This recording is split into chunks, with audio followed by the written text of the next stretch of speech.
Namo tassa bhagavato arahato samma sambuddhassa. Namo tassa bhagavato arahato samma sambuddhassa.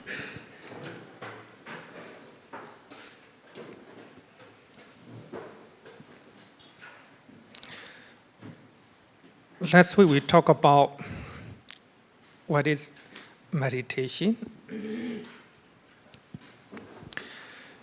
I give you two definitions. If we are mindful, if we develop mindfulness on our body, and also if we are mindful about our feeling, our mind, then natural phenomena. So that is meditation.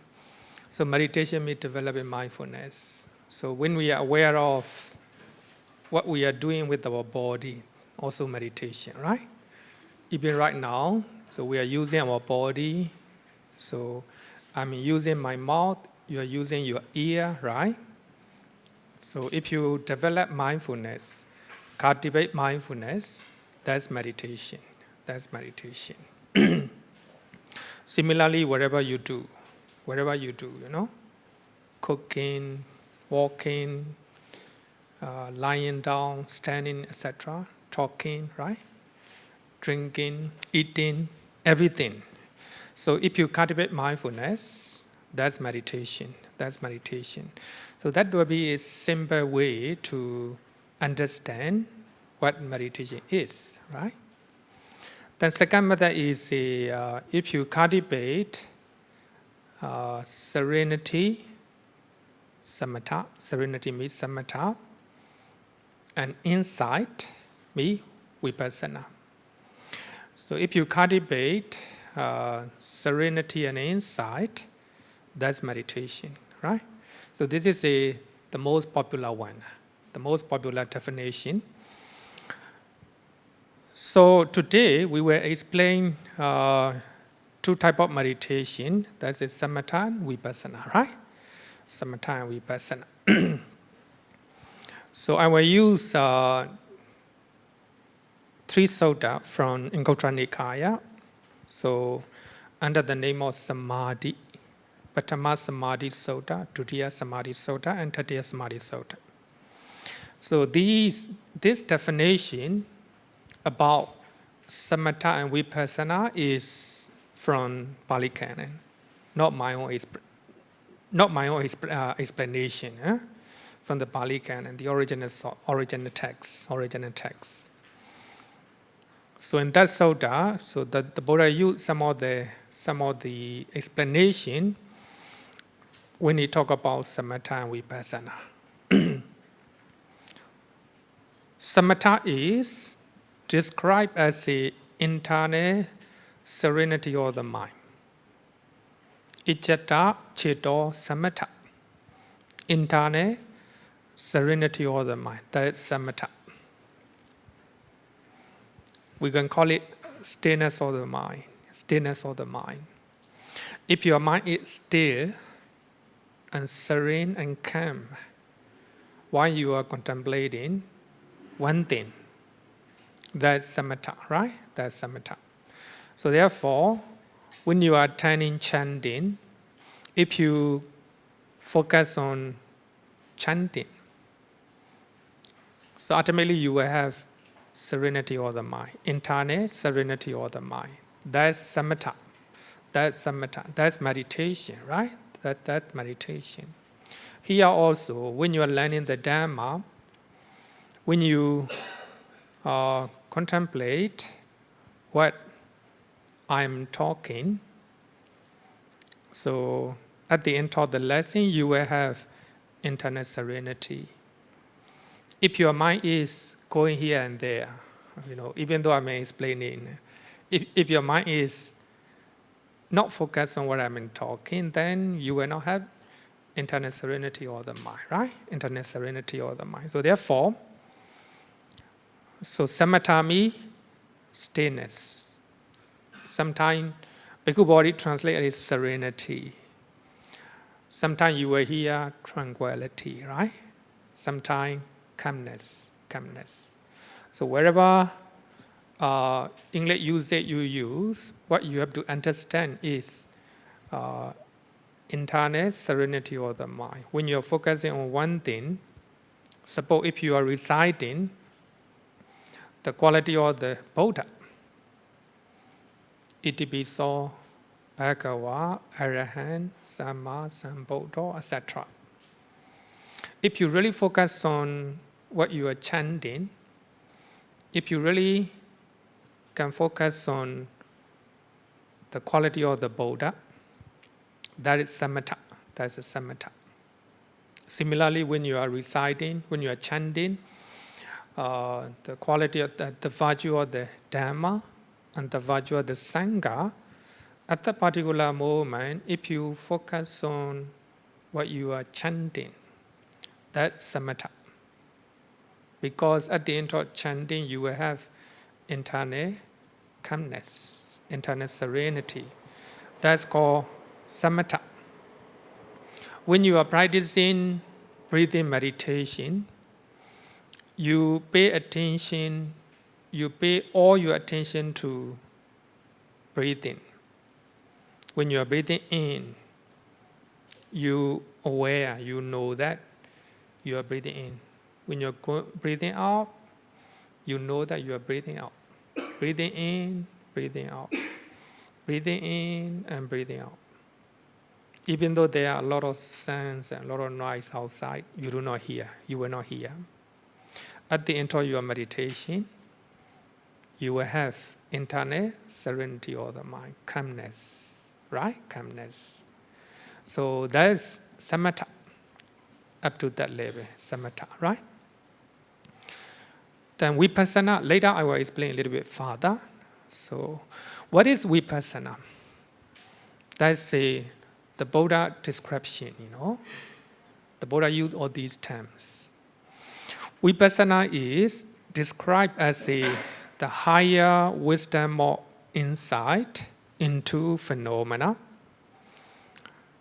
Higher wisdom or insight. You can see, you will notice here, wisdom, right? Wisdom. Actually, here, wisdom and insight the same normally. Insight, you will have an insight into phenomena. Phenomena here is a natural phenomena as it is. The mind arises, that mind disappears. Physical phenomena arise, those physical phenomena disappear. New physical phenomena will arise again. That physical phenomena also will disappear again. Changing all the time.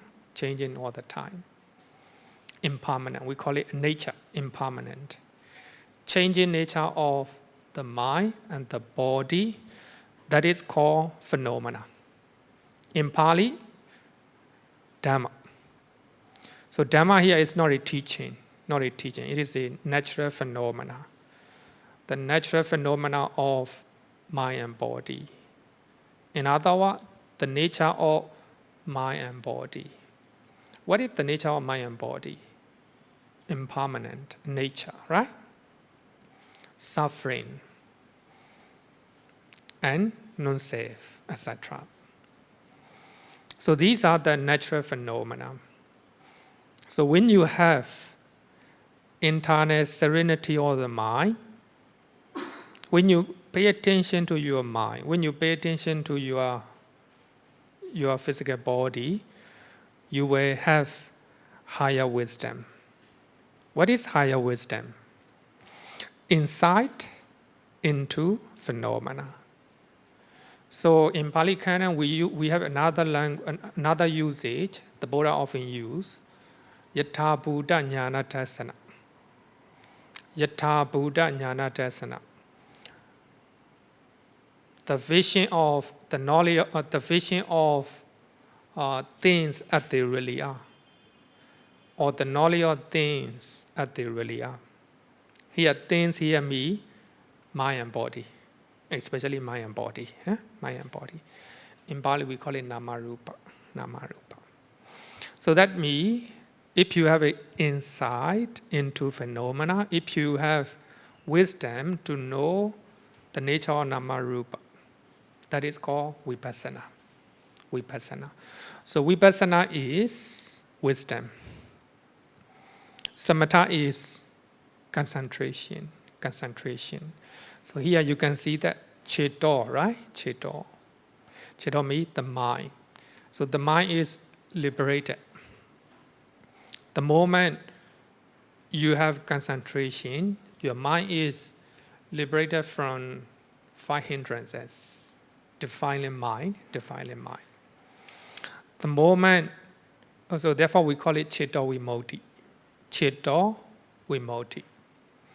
So the moment you are meditating, fully aware of your breath, fully aware of chanting, fully aware of the virtue of the Buddha, Dhamma, Sangha, etc., right? Etc.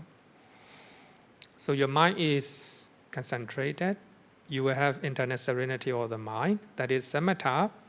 At that particular moment, you don't have any sensual pleasures, sensual desire. You don't have any airway.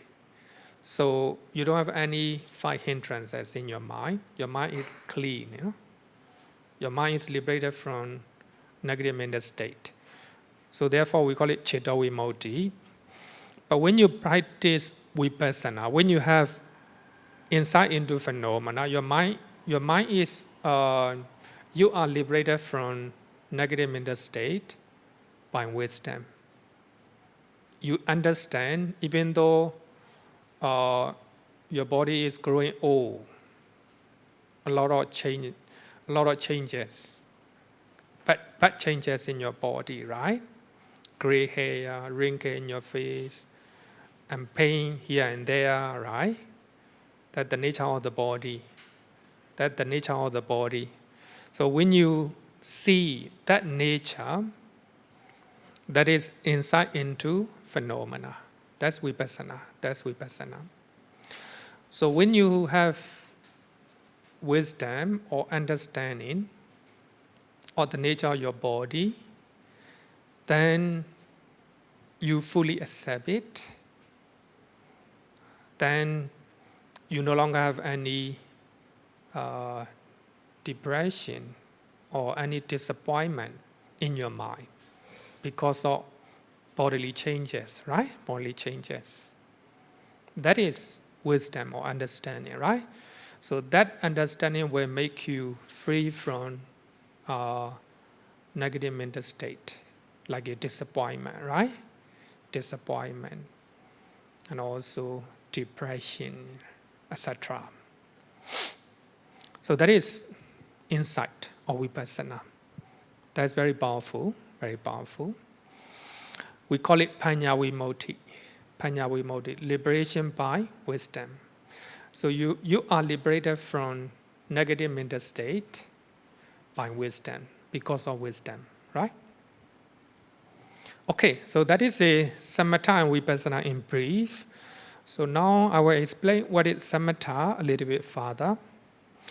So I will use explanation from commentary from Atasalini, the commentary of the first Abhidhamma text.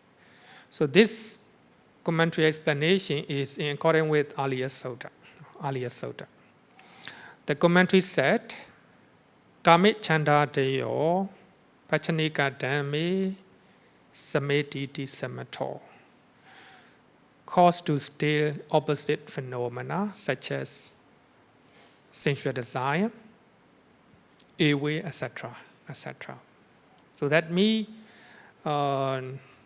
samatha is the cause to still opposite phenomena such as a sensual desire and airway, etc. The moment your mind is concentrated, the moment you can cultivate mindfulness and concentration, you don't have sensual desire, you don't have airway in your mind, You don't have a worry, you don't have a restlessness, you don't have sloth and torpor, you don't have a doubt. These are the 5 hindrances. These are opposite phenomena or negative mental state in our mind. So the moment you have samatha, internal serenity of the mind, so you are able to steer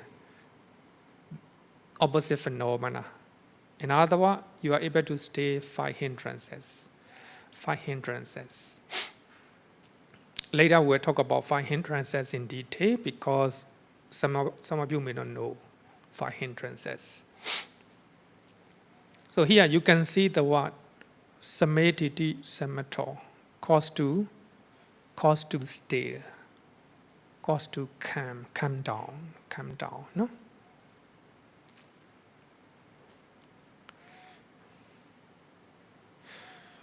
So if you want to attain internal serenity of the mind, in other words, if you want to attain samatha, what you have to do is, we have to make sure that our mind is properly standing, properly sitting on the meditation object. That's your breath, etc., chanting song, etc. So that is actually in accordance with the Pali Canon. So the Buddha used all these usage. Actually, it's not my explanation, The Buddha's explanation in Samadhi Suttas. So here, when you want to attain samatha, serenity or tranquility or whatever you call it, you have to make sure that your mind is properly standing on the meditation object. Standing on, right? So we are now standing on the ground, right? So therefore I'm very firm. I will not fall down, Similarly, if you want to attain samatha, you have to stand on the meditation object. Suppose our meditation object is breathing. Anapanasati, anapana, breathing. So make sure that your mind is standing on the breathing. So therefore, when you are breathing in, make sure that your mind is knowing, Your mind must stand on the meditation object, breathing. If your mind is standing on other object, you are not meditating, right? Meditating. Maybe better use second one, sitting on. Your mind must be sitting on the meditation object. So this is a metaphorical usage, I would say that. Metaphorical usage. So that means the moment your mind is sitting on the breathing, your mind is having a contact with breathing. That's called samatha. You will attain internal serenity of the mind.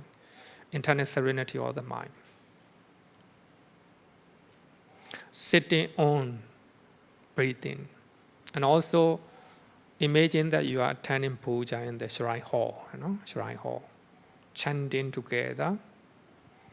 Then your mind is sitting on the chanting song, that you will attain internal serenity of the mind. At the end of the chanting, you will attain internal serenity of the mind. If your mind is not sitting on the chanting, maybe sitting on some other object, family, job, etc., then you will not have internal serenity of the mind. You will not have serenity or stillness. So that is what the Buddha explained. And also the Buddha explained another meaning, another definition. We have to bring and place our mind to the meditation object with the one-pointedness of the mind. So actually, this explanation is much better. It's a direct explanation, I would say that. You need to bring your mind to the meditation object. You need to bring your mind to the breathing. If you bring your mind to the breathing again and again continuously, then at the end, you will have internal serenity of the mind. That is called samatha. Samatha. Right? Samatha. And if you place your mind to the meditation object, at the end, you will have internal serenity of the mind. You're trying to place your mind to the meditation object, breathing. If you place your mind to breathe in again and again, continuously, about maybe 20 minutes, placing your mind to the breathing for 20 minutes, not really easy, not really easy. If you can do so, surely you will have internal serenity of the mind. You will have stillness of the mind. Your mind becomes serene, calm, and tranquil. So the quality of your mind, stillness, tranquility, serenity, is called samatha, right? Samatha. Here, one question arises. Many people ask, what is the difference between samatha and samadhi? Samadhi is concentration, right? Samadhi is concentration. So normally, we easily explain that they are no different, they are the same. But when you look at these definitions, I think you should understand concentration of the mind is called samadhi. If your mind is concentrated on meditation object, that is samadhi.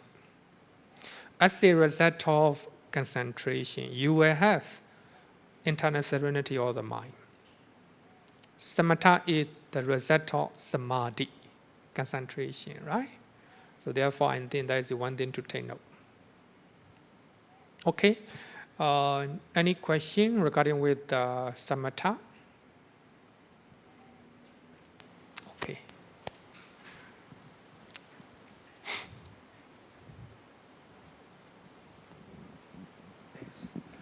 Bhante, so when we do breathing, do we make sound?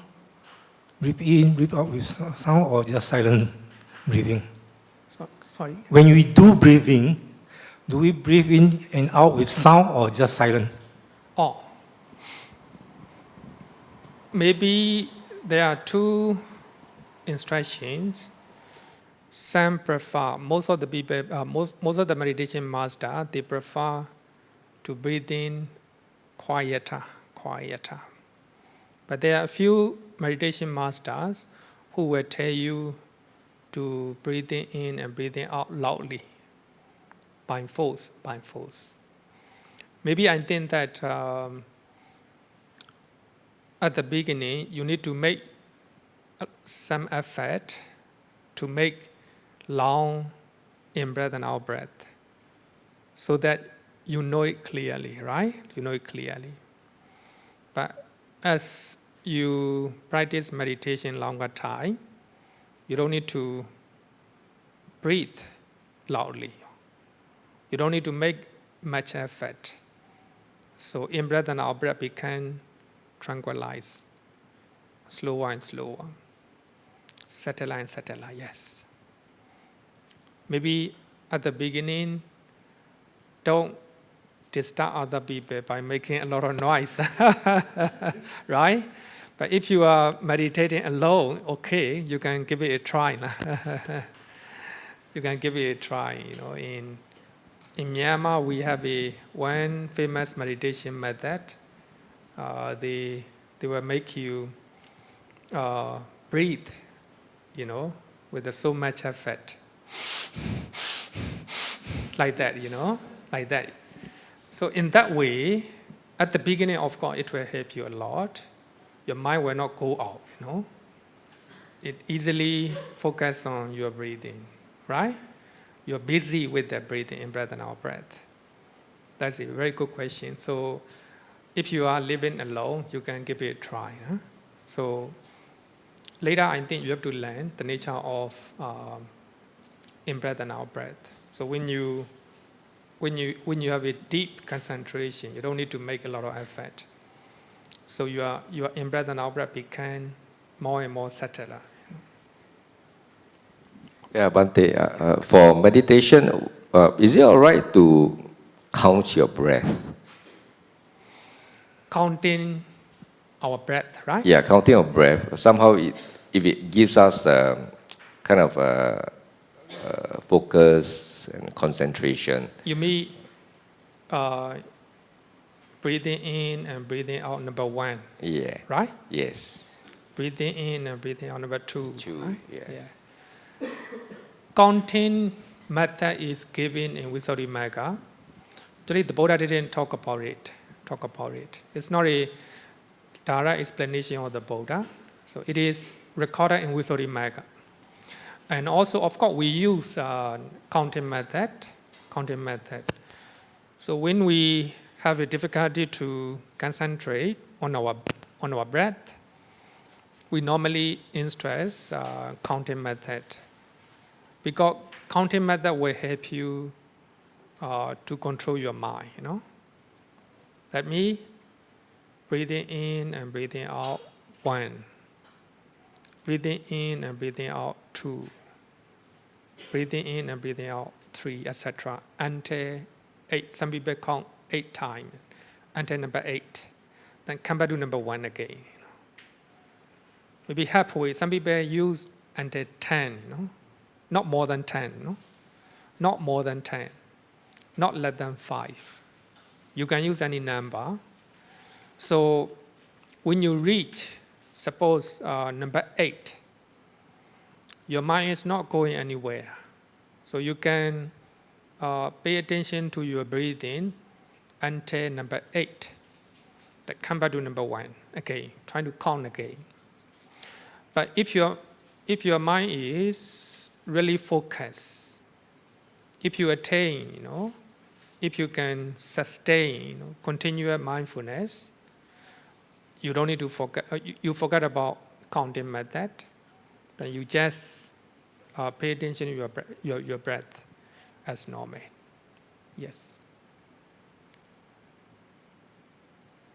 Any question? Okay.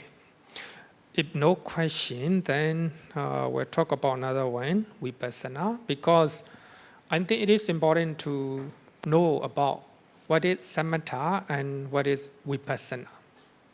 Otherwise, it is really confusing, because there are so many meditation masters and so many meditation methods. You should know why you are doing and what is the purpose of doing meditation, right? So therefore, important to know what is samatha and what is vipassana. So this one also, explanation from commentary, Attasalini, the commentary of the first Abhidhamma text. So this explanation also in accordance with Pali Canon, in accordance with the Pali Canon. Anicchati vasena vivedena akarena pasatiti vipassana. Seeing things in various aspects, such as impermanent, suffering, non-self, unpleasant, etc. Seeing things. Things here mean your mind and your body. Mind and matter. Simply we call it mind and matter. Mind and matter. Nama rupa. Trying to see nama rupa from different perspectives, such as impermanent, suffering, non-self, unpleasant, etc., impure, etc. That is vipassana. In other words, yatha buddha jnana darsana. Yatha buddha jnana darsana. The knowledge of vision, things that they really are, in terms of anicca, dukkha, anatta, etc. Right? That is vipassana. Vipassana, actually, there's no, I think, normally they use the word insight. So I think, for me, I have only encountered this translation. But regarding with the samatha, there are so many, right? Some people translate as a stillness, some people calmness, some tranquility, some serenity, etc. Right? Whatever it is. So if you know the original meaning, enough. Here, vipassana means insight or wisdom. Wisdom into the nature of your mind and body. That is vipassana. So, to see vipassana is not easy, not really easy. But by learning the Dhamma, you will know what is vipassana in theory. So, even you know about vipassana in theory, it will help you a lot. So you will be able to face a lot of problems in your life if you understand vipassana. So you will be able to face the old age, death, to some extent, if you understand the nature of vipassana. Then the main text of vipassana is to see the real nature of conditioned phenomena. Here, we use different terms so that you are familiar with usage, Buddhist usage. Here we call it sankhara, conditioned phenomena. So that is sankhara also saying your body and your mind, mind and matter. So mind and matter arises because of based on condition. So therefore we call it conditioned phenomena. So vipassana is to see the real nature of nama rupa, mind and body. What is the real nature? Here I have given the meaning. The real nature means anicca, dukkha, anatta. In earlier place, the Buddha used the word Dhamma, right? Dhamma as a phenomena, the natural phenomena, or the natural truth of our mind and body, right? Our mind and body. Anicca, dukkha, anatta. We cry when our beloved one passes away, right? We cry. At least sorrow arises in our mind.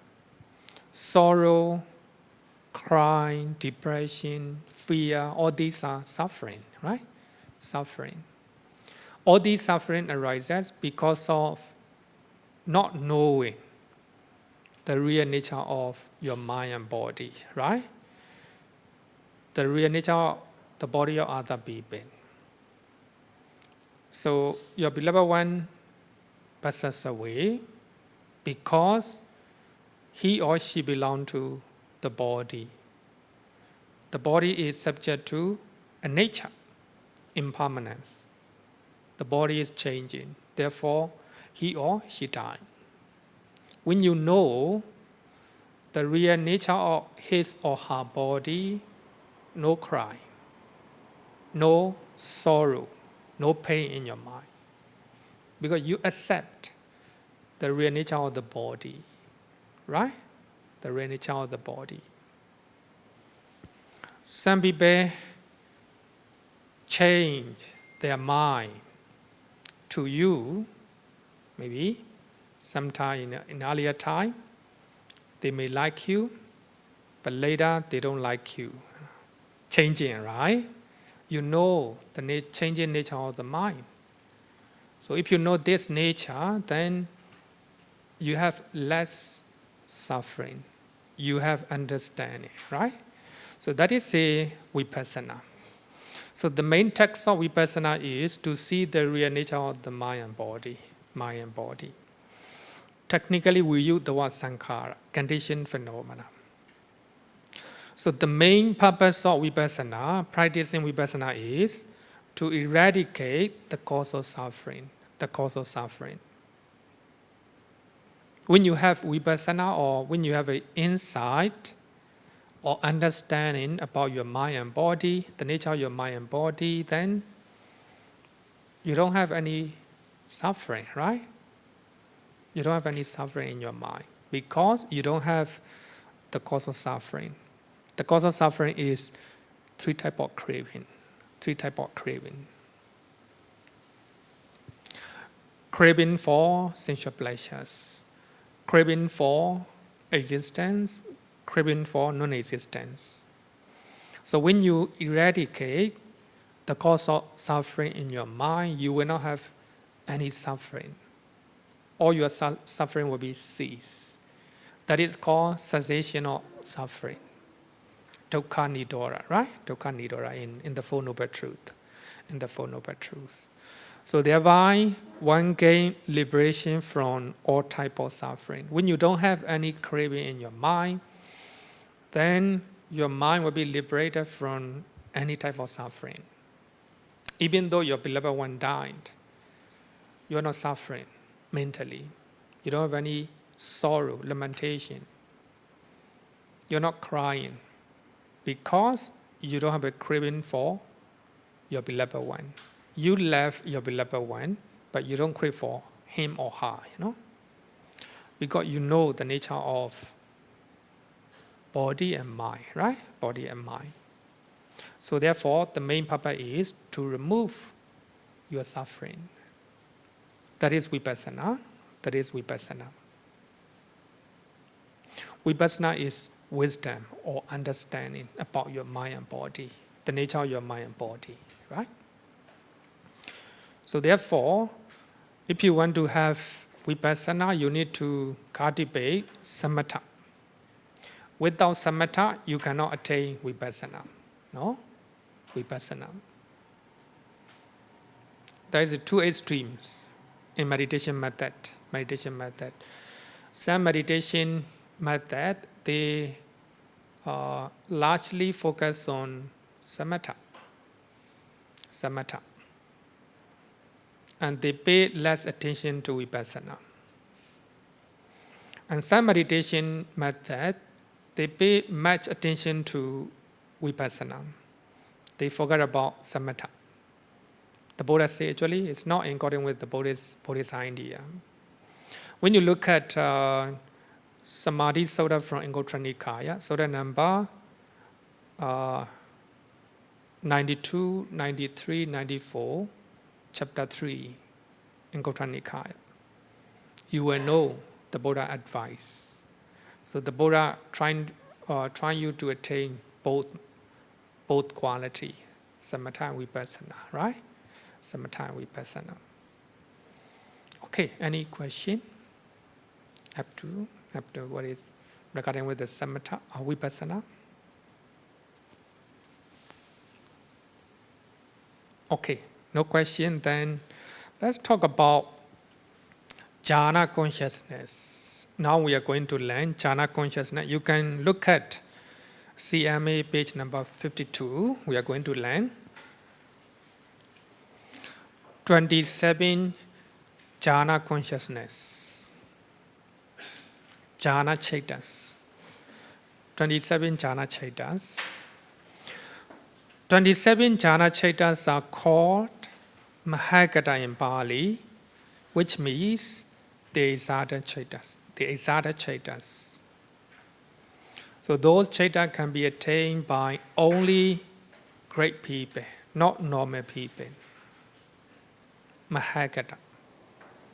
The exalted chetas. The exalted chetas. 27 jhana chetas. You must know they are Mahagata cheta, right? Mahagata chetas. In English, the exalted chetas. 50 Rupa Vachara chetas. And 12 Arupa Vachara chetas. Altogether 27. Rupavachara in English is fine material sphere consciousness. Fine material sphere consciousness. You have to meditate on fine material object. Fine material object. Very subtle object. Then you attain Rupachana. Then you attain one of the 50 Rupavachara Chetas. And if you meditate immaterial object, meditation object, you will attain Arupavachara Chetas, one of the 12 Arupavachara Chetas. We call it immaterial sphere consciousness. You need to overcome material things. Arupavachara Cheta, altogether 27. Altogether 27. Okay. So before that, we need to know what is jhana.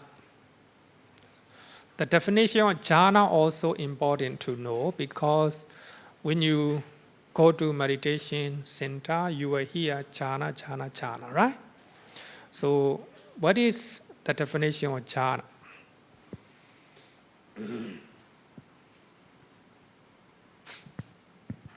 So I will use commentary explanation.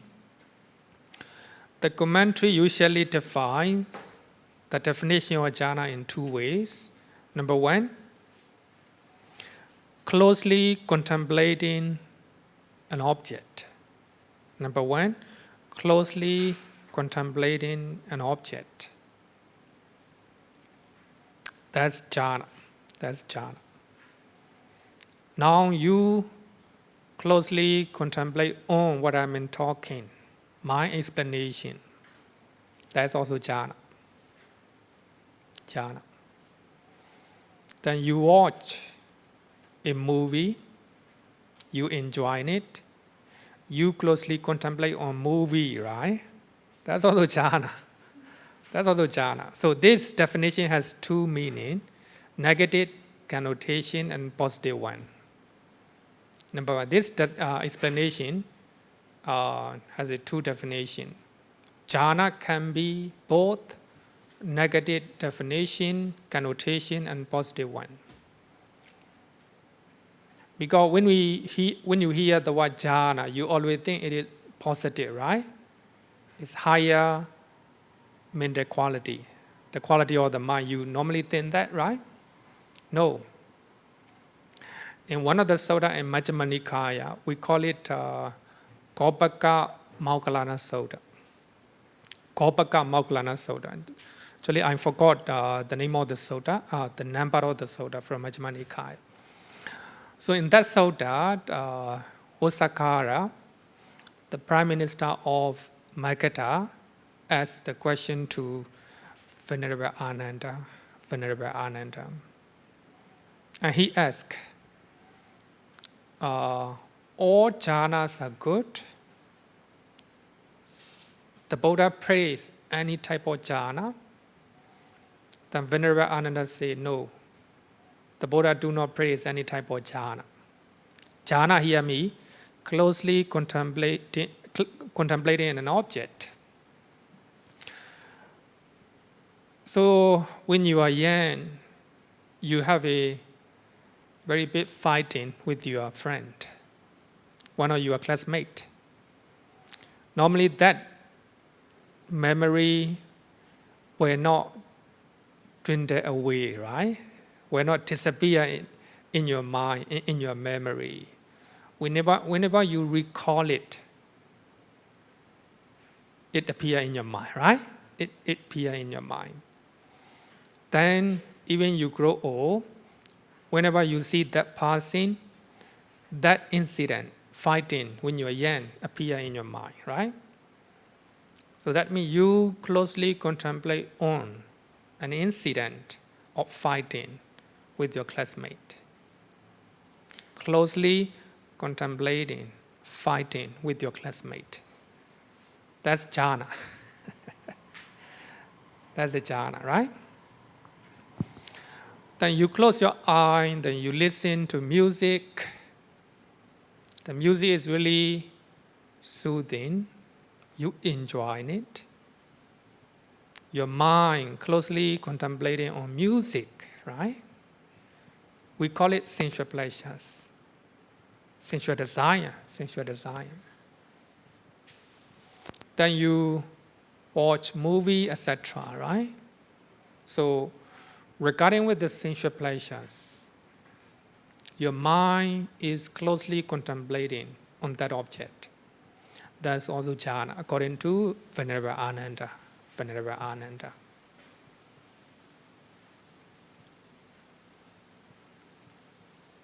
According to Venerable Ananda, right?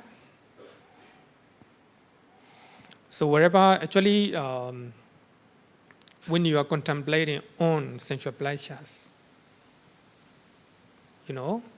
closely contemplating on sensual pleasures, it can be things that you see, right? Maybe the appearance of your, level one, your girlfriend or boyfriend, etc. Normally, you remember every single things, right? Every single things, because you do jhana on your boyfriend or on your girlfriend, right? Closely contemplated, right? Closely contemplated an object. That's called jhana. So that is a negative connotation. But when you focus on one object, like a breathing, right? Chanting, or maybe when you are radiating loving kindness, then you closely contemplate on an object, like a breathing, right? Like a breathing. That is positive definition of jhana, closely contemplating on meditation object. So that is jhana. That is jhana.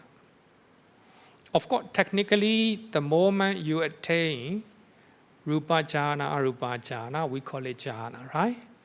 But even if you are contemplating in breath and out breath, or chanting, or mind explanation, that can be called jhana, That can be called jhana because of this definition. Closely contemplating an object. So that means, so the first definition can be it will lead to two definitions, positive definition and negative one, right? Negative one. But the next one, this one is positive. This one is positive. Currently we use this one. Burning up opposite mental state, or cremating opposite mental state. If you cremate, normally we cremate the body, right? It is cremated, only ashes and small bones left because of cremation. Here also, you're trying to cremate your opposite mental state, just like a sensual desire, just like a ill will, just like a worry, restlessness, etc. The moment your mind is focusing on in-breath and out-breath, your mind is not going anywhere, So when you have such type of deep concentration, deep mind, stable mindfulness, then you'll be able to cremate all your sensual pleasures, all your ill will, all your worry, all your restlessness, all your sloth and torpor, and all your doubt. 5 hindrances. Later I will talk about it. I will talk about them. So that means cremating 5 hindrances with the help of samatha. With the help of samatha. It's called jhana. So jhana means cremating negative mental state. What are the negative mental state? So there are 5 hindrances. 5 hindrances. Cremating, burning up 5 hindrances. That's jhana. So this way, second method is a metaphorical usage. Metaphorical usage. So we cremate the body. So the body became ashes and small bones, right? Small bones. Similarly, so when we meditate using our breath, then we will have stable mindfulness, we will have deep concentration, we will have internal serenity of the mind. When we have a samatha in our mind, then 5 hindrances, negative mental state will be burned down, no? They will be cremated. They will be cremated. So in that way, you will attain jhana. Jhana. So this is the definition of jhana, right? Jhana. So when you know 2 definitions, is more than enough to know what is jhana, right? What is jhana? What is the purpose of meditation? To attain jhana, right? To attain jhana. So therefore, samadhi, jhana, samatha, basically they are the same, you know. They are the same, but using different name, different name. Okay, any question? Okay.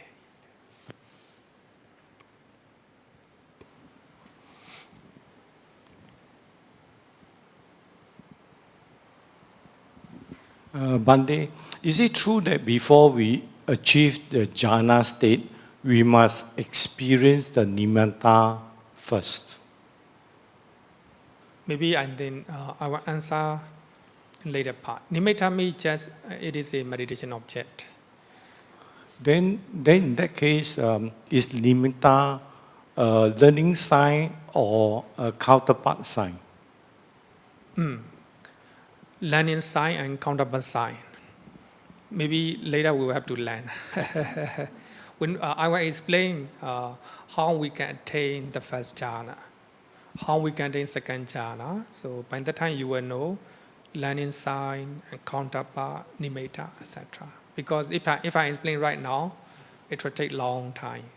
People may not get the idea. Nimitta basically is a maybe refined meditation object. Later we'll explain it. Okay, any question?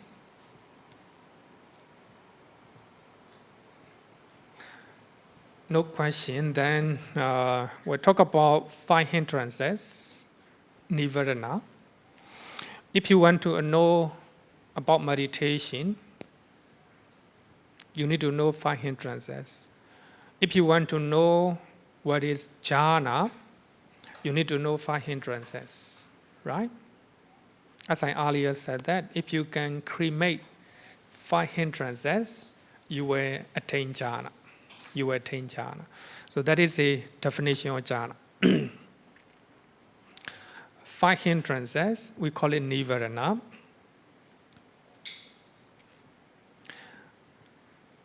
Number 1, sensory desire. Sometimes we use sensual desire. Sensual desire. When you, based on 5 senses, like the eye, ear, nose, tongue, the body. Based on these senses, you will have a desire, you know. You have a desire to see your beloved one. You have a desire to listen to music. You have a desire to see movie.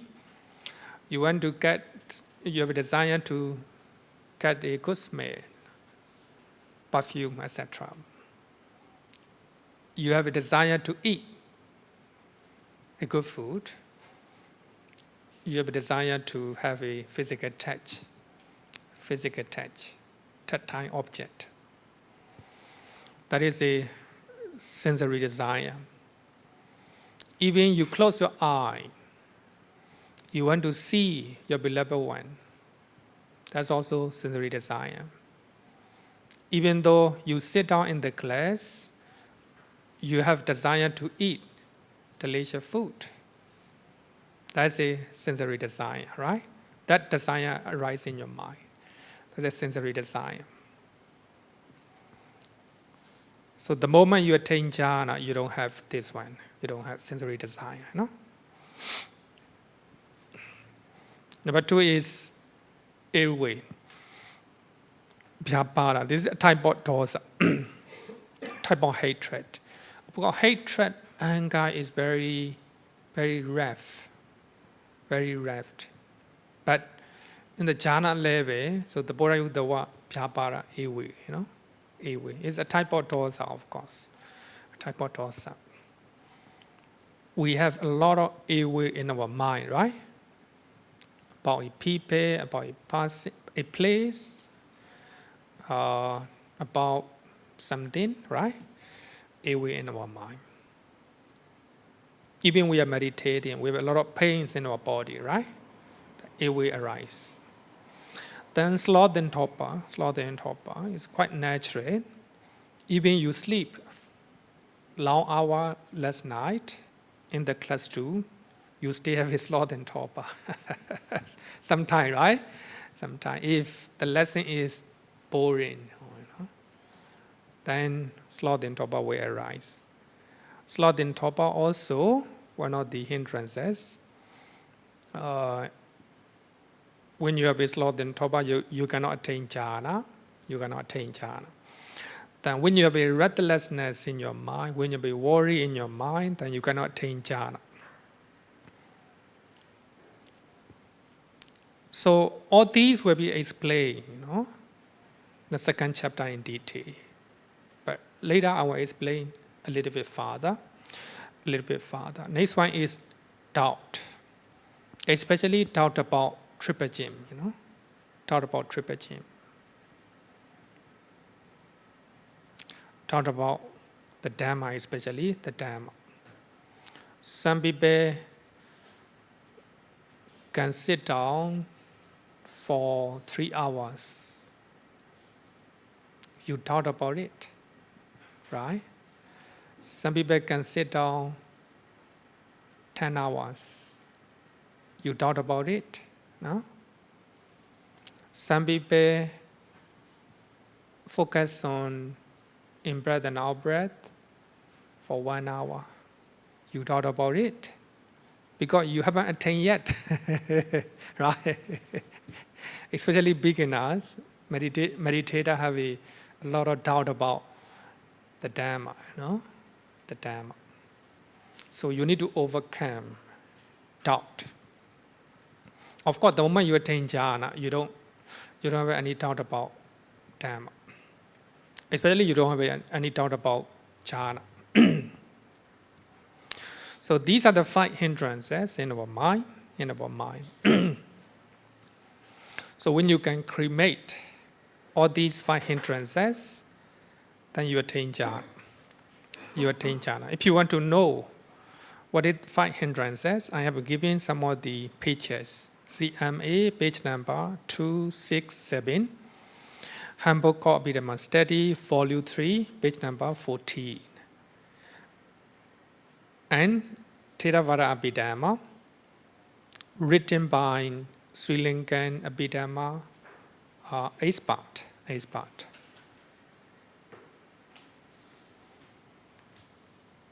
Karunadasa, I think.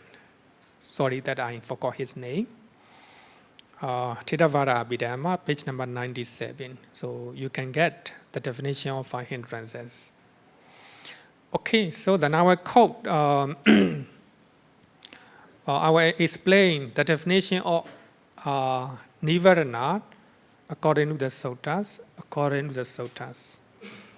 Hindrances are so called because they hinder the way, they block the way to a good rebirth, to attain jhana, to the attainment of jhana, and to the attainment of nibbana. If you have 5 hindrances in your mind, it will hinder the way to a good destination. It will block the way to attain jhanas.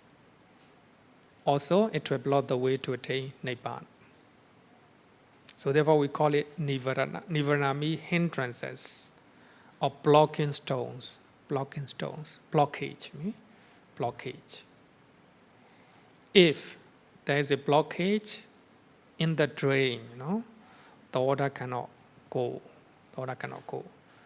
What we have to do is we have to remove them, then the water flow naturally. Similarly, when you have 5 hindrances in your mind, you cannot go to a good destination. And you cannot attain jhana, and you cannot attain nibbana.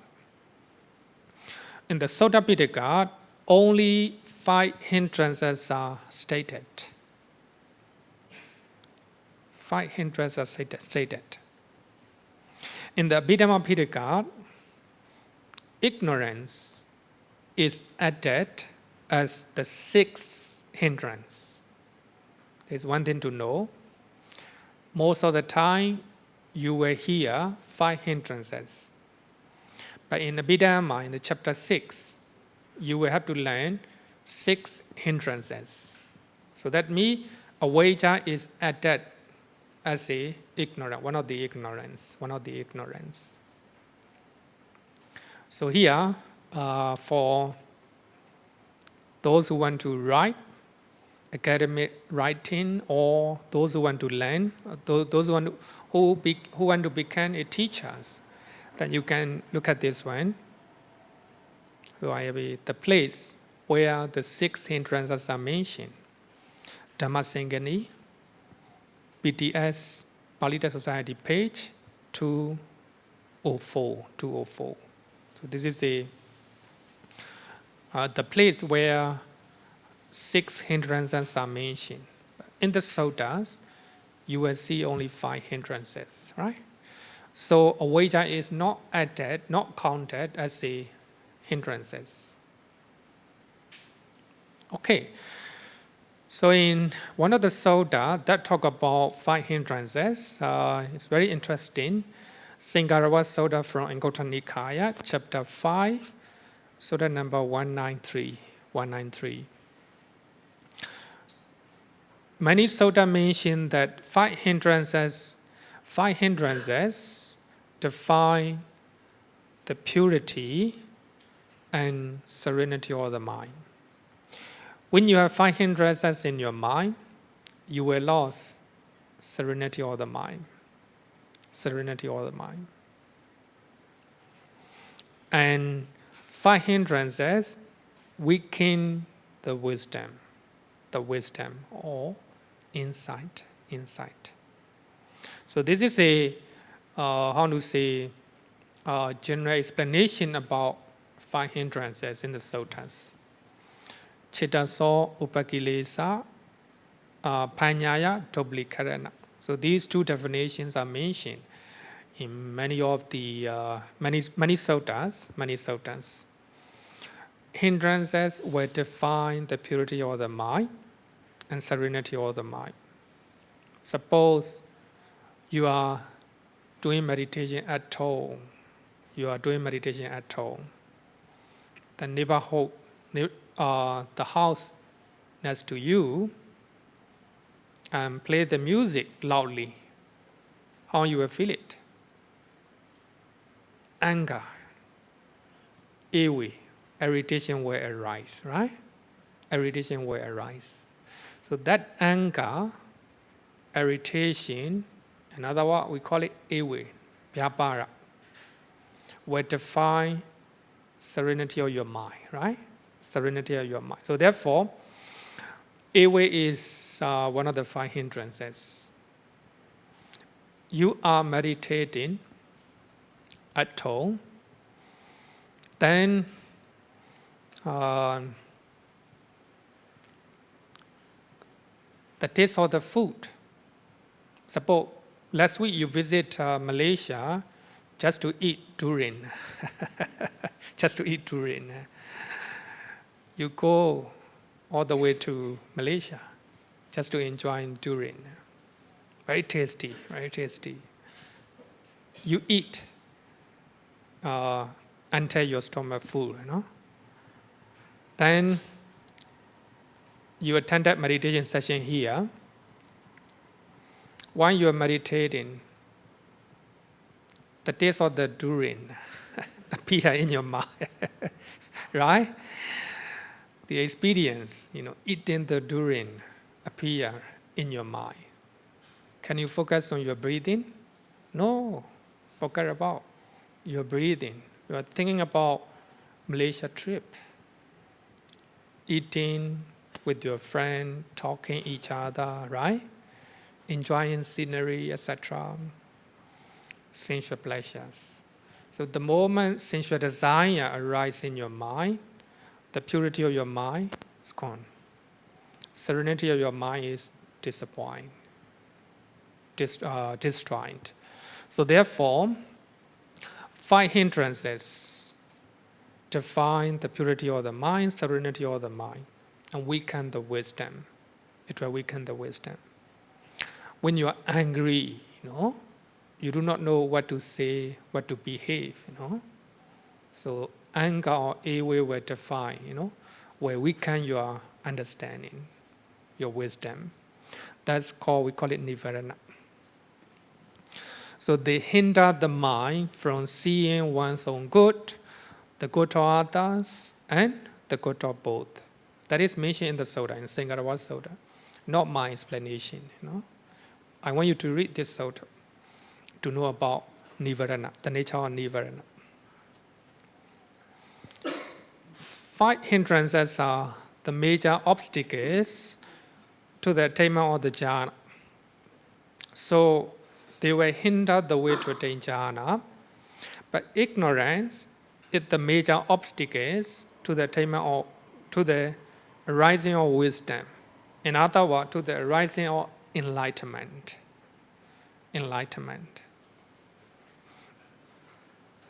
Wisdom, enlightenment, same, Before you attain enlightenment, we can call it insight, vipassana, right?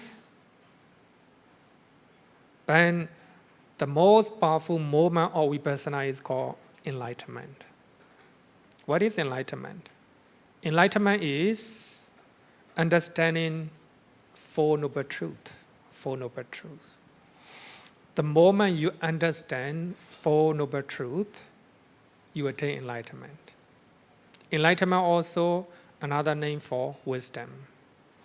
Only you can remove ignorance or vaja, you will attain wisdom or enlightenment. Only you have enlightenment, you will experience the bliss of Nibbana. You will experience the bliss of Nibbana.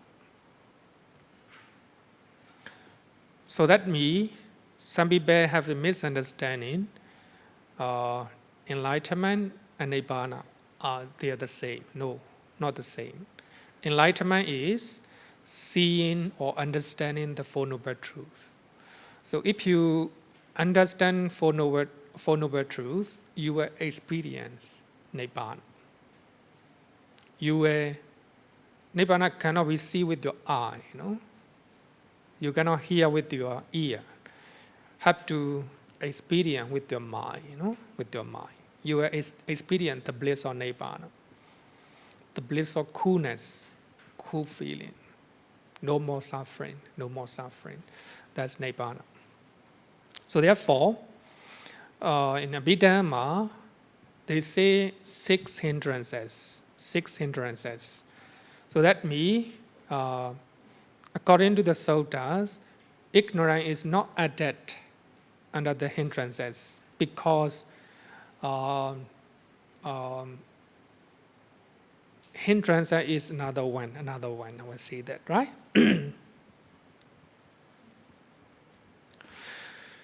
In jhana state, the mind is temporarily liberated from hindrances. Temporarily, the moment you attain jhana, your mind is liberated from 5 hindrances.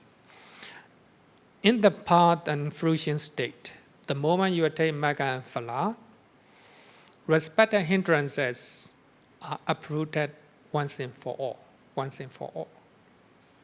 So that means the moment you become anagami, non-returner, sensual desire will be uprooted, and airway will be uprooted, and not sloth in torpor, and worry and restlessness will be uprooted, but doubt will be uprooted. Still have sloth in torpor, sloth in torpor. Like that, like that. The moment one becomes Sotapanna, doubt, Vicikicca will be uprooted, once and for all. No more coming, no more arising. So that is the nature of five hindrances. Five hindrances. To explain about five hindrances, I will use the same sutta, Sangarawa Sutta. Sangarawa Sutta. The Sangarawa Brahmin come in, visit the Buddha and ask the question. Bhante, sometimes we forgot the spiritual hymn that have been recited for a long time, many times. We forgot, We forgot. Sometimes we never forget the spiritual hymn, spiritual poems, or chanting that have learned only a few times. Only a few times. What the reason? Because he is a Brahmin, so therefore they chant. They do a lot of chanting most of the time, right? Some of the spiritual hymn or chanting, they do a lot of time, They chanted a lot of time. They recited a lot of many times. But sometimes they forgot. They forgot. What the reason why? Sometimes it happens, right? Sometimes it happens. When I was young, sometimes it happened. Before I go to my teacher, I can learn by heart some passages. As soon as I reach in front of my teacher, forgot. Because of fear, Because of fear. Fear prevents me to remember what I have learned, right? What I have learned. Then one of my classmates, he taught to my teacher, and when I was reciting over there, I can recite without any problem. But as soon as I arrive in front of you, I forgot everything. Then my teacher told him, then you go and recite over there. There's a wall, There's a wall. Then you recite the other side of the wall and you recite. Then my friend, classmate, he can recite. He go the other side of the wall and chant, So that means fear prevent our memory. Fear is another type of airway in our mind, In our mind. Sometimes if we have airway in our mind, we forget what we have learned, right? What we have learned. Sometimes when we have a sensual desire, also similarly, right? And the Buddha gave the answer to Brahmin Sangarawa because of five hindrances. Because of five hindrances.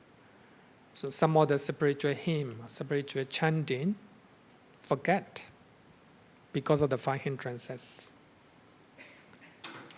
So number one is a sensory desire. So in that sutta, the Buddha gave a simile of the water mixed with the various color. If the water is clear, crystal clear, you can see, inside. You can see your picture, your face, right? Your face very clearly. But if the water is mixed with the various color, you cannot see your face, right? Similarly, when your mind is full of sensory desire in your mind, you cannot see, Your mind is blocked. for the attainment of jhana or concentration. Even now, you are learning the Dhamma. If you have a lot of sensory desire in your mind, right? In your mind, you will not know what I'm talking. But as you are adept people, mature people, you have less sensory desire in your mind. Especially young people, So very difficult to control their mind, They have a lot of sensory desire in their mind. Because of that, they will not know what the teacher is talking like that, right? So therefore, sensory desire is a blockage or will hinder the way, to go to a good destination and also to attain jhanas and also to attain nibbana. The second one is ewe, vyapara. So in that sutta, the Buddha gives the simile of the water heated over a fire and boiling, boiling. So then, if you look at stable water, stable and crystal clear water, you can see your face, right? You can see your face. Then you boil it using a lot of fire underneath. The water became, heated and boiling. Can you see your face? No, like that. When you have an ewe in your mind, then it is a hindrance, to see one's own good, and the good of others and the good of both. So therefore, when you are angry, whatever you say will be, most of the things you say will be wrong, You cannot see good and bad things about you and others, right? So therefore, ewe is like the water heated over a fire and boiling water. So in that boiling water, so you cannot see your own face clearly. Similarly, when you have an ewe in your mind, then you will not know the good of other, the good of you, the good of both. Good things about, And also, when you are angry, so that means my friend, fear to the teacher, That's a kind of ewe, Kind of ewe. So therefore, as soon as he go in front of the teacher, forget about what we have learned. So therefore, ewe is just like a boiling water, right? Boiling water. Another one is a sloth and torpor, tinameda, laziness, Sloth and torpor are simply is laziness. It is a opposite of energy, opposite of effort. The moment you have a sloth and torpor, your mind, you don't have energy to focus or to learn. So it is compared with the water, covered with the mosque, water plants. If the water is mixed with the water plants or with the mosque, with the text, you cannot see your own face in the water, right? Because of water plants, etc. Similarly, when you are sloth and torpor, when your energy, mental energy, when your effort is reduced, so that means your willpower is very low. You cannot focus on what I've been talking, right? The power of your mind is weaker and weaker because of sloth and torpor. But yes, sloth and torpor have a different from bodily fatigue, bodily fatigue. Some people, they attended this morning ceremony. Because of that, they're very tired. They're very tired. Because of that tiredness, they feel sleepy. It's not a sloth and torpor, It is just a bodily fatigue, bodily fatigue. Because of tiredness, you feel sleepy. You want to sleep. And arahant also have sleepiness, because of bodily fatigue or bodily tiredness. But he doesn't have a sloth and torpor. If his body is, the body of arahant and the Buddha is, strong, they will not have any sloth and torpor. All the time they are energetic. Whatever they do, energetic. Sloth and torpor.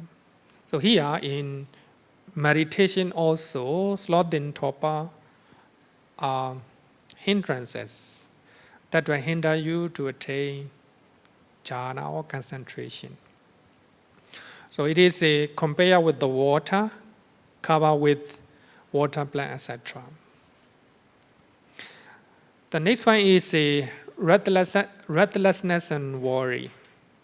Uddhacca and kokocha. Actually, in meditation, we have a restless mind normally, right? Restless mind. Sometimes we have a worry.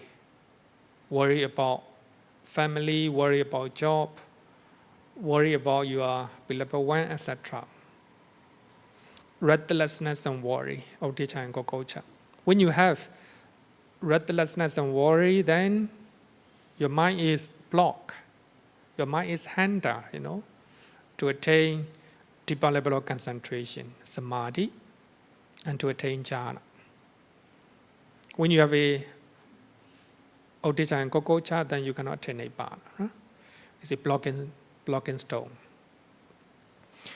So the Buddha gave the simile of the water star behind the wind. The water is shaking because of the wind, shaking because of the wind. Then shaking water, you cannot see your face, right? Your own face. Similarly, when you have a restlessness, when you have a worry in your mind, then you cannot attain any jhana. You cannot attain any concentration. So therefore, restlessness and worry are also hindrances. Sloth and torpor are opposite of energy, viriya. And restlessness and worry are enemy of concentration. So therefore, in Abhidhamma, sloth is one mental factor and torpor is another mental factor. Restlessness is one mental factor and worry is another one. So therefore, but here, in suttas, sloth and torpor are counted as a one because it is opposite of energy, of viriya. Restlessness and worry are counted as a one hindrance because they are opposite of concentration, samadhi.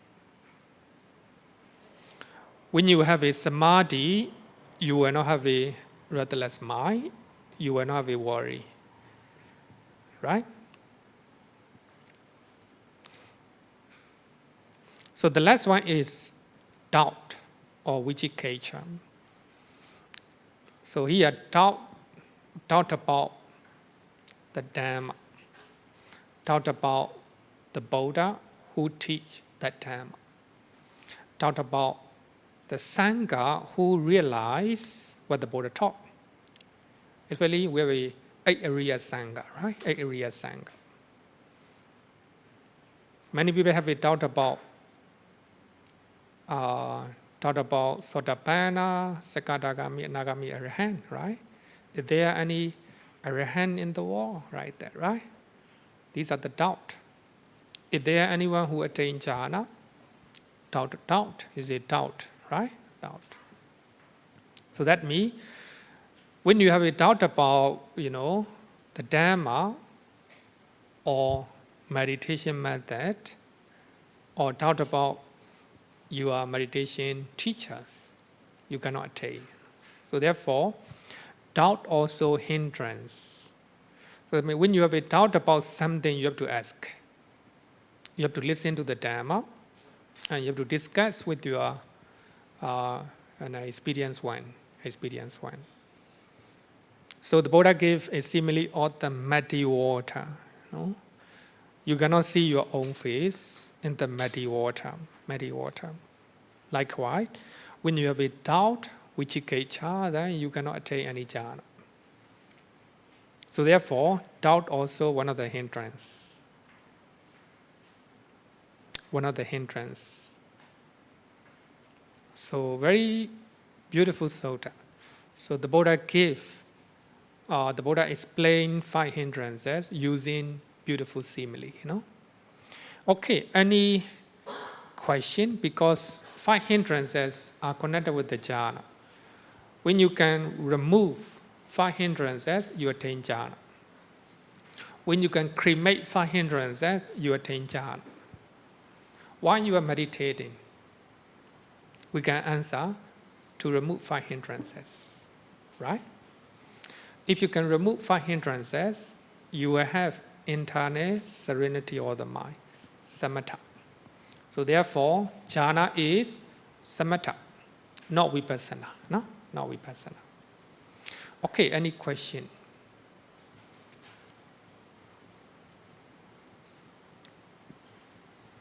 Okay. Thank you, Bhante. So my question is, how important is it practically how important is keeping vows and precepts in the development of jhanas?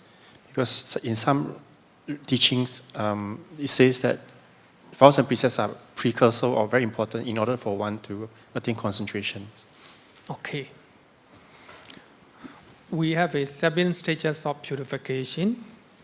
If you want to attain Nibbana, so there are 7 steps. 7 steps.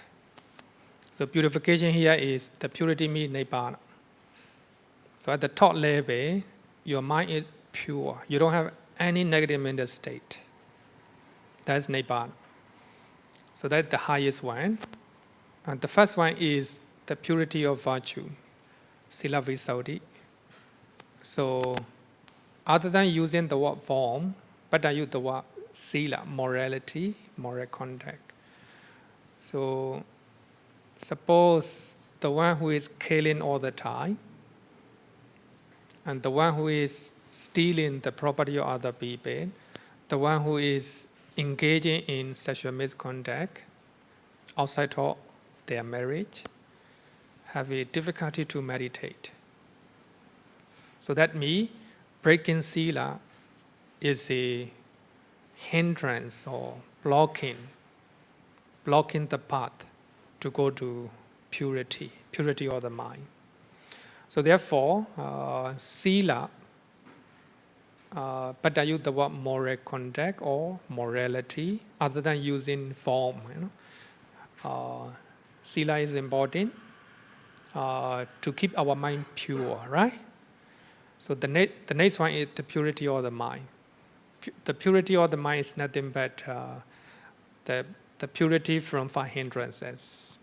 So therefore, keeping precept, it is the first stage to go to next level. Any question? Maybe if you have. Okay, yeah. Only this question, because people are willing to go back. Bhante, how does stream enterer, Sotapanna, once returner, non-returner, and Arahant related to the jhana states?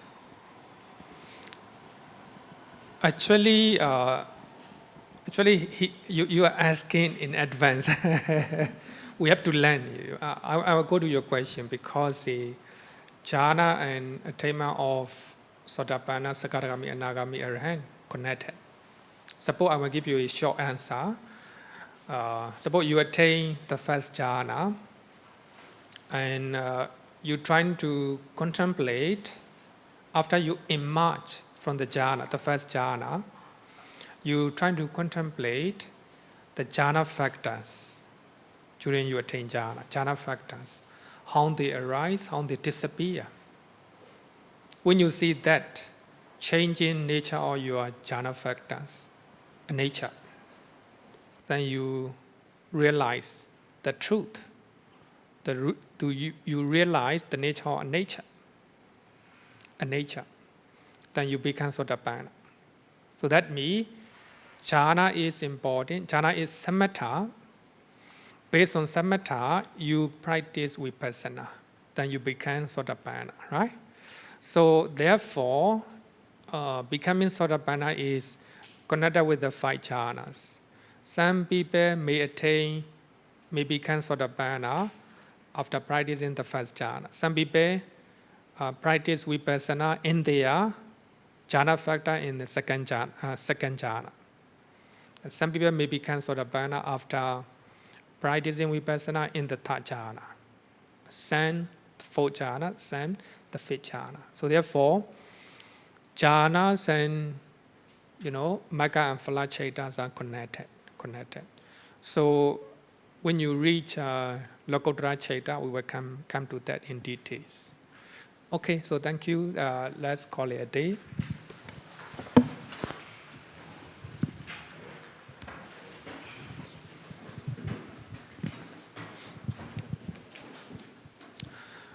Yo varatam bhavaro manu jesu sakya muni bhagava gata kecho paragato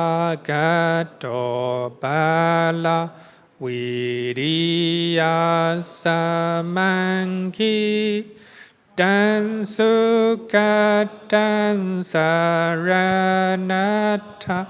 mupemi ragavi ragama ninja masokan Dhamma masangata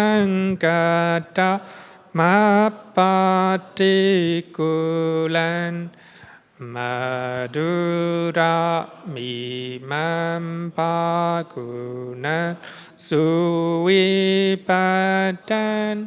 Dhamma mimam saranata mupemi Yatacha dena mahapala mahu Chatu susisu purisa yugesu Atacha pogala dhammadasate Sangami mansaranata mupemi Sadhu, sadhu, sadhu. Thank you.